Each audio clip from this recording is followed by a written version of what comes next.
বাংলাদেশের সবচেয়ে দামি ক্রিকেটার কে? ক্রিকেট বোর্ডের বেতন বিবেচনায় তাসকিন আহমেদ। মাসে 10 লাখ টাকা বেতন, বছরে 1,20,00,000। বোনাস, ম্যাচ ফি, ডেইলি অ্যালাউন্স মিলে অঙ্কটা আরও অনেক বেশি। A+ ক্যাটাগরির একমাত্র ক্রিকেটার তিনি। ক্রিকেট খেলে জীবন ধারণের সেরা উদাহরণ তাসকিন। তবে তার পেছনে অনেক কষ্ট, পরিশ্রম আর অধ্যবসায় জড়িয়ে।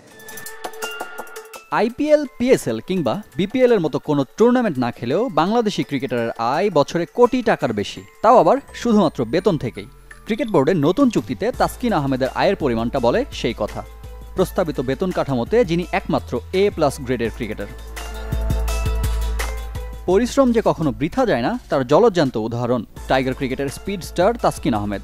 2019 বিশ্বকাপে দলের অংশ হতে না পারা বোলারের পুনর্জন্ম হয়েছে এর পরের বছরগুলোতে। প্রতিনিয়ত ছাড়িয়ে যাচ্ছেন নিজেকে। সবশেষ 2024 সাল কাটিয়েছেন স্বপ্নের মতো।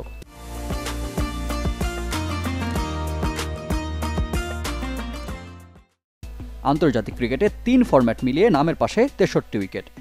জায়গা পেয়েছেন উইজডেনের বর্ষসেরা একাদশে। নতুন চুক্তিতে A+ ক্যাটাগরি তাসকিন আহমেদ বেতন পাবেন মাসিক 10 লাখ টাকা। এছাড়া A category 3 cricketer Najmul Hossain Shanto, Mehedi Hasan Miraz এবং লিটন দাস মাসিক 8 লাখ টাকা করে পাবেন। ওয়ানডে থেকে অবসর নেওয়া মুশফিকুর রহিম বিবেচিত হবেন B গ্রেডের ক্রিকেটার হিসেবে। এখানে যে ক্যাটাগরিতে আরও আছেন মুমিনুল হক, তাইজুল ইসলাম, মুস্তাফিজুর রহমান, তাওহিদ হৃদয়, হাসান মাহমুদ, নাহিদ রানা। মাসে যাদের পকেটে ঢুকবে 6 লাখ টাকা।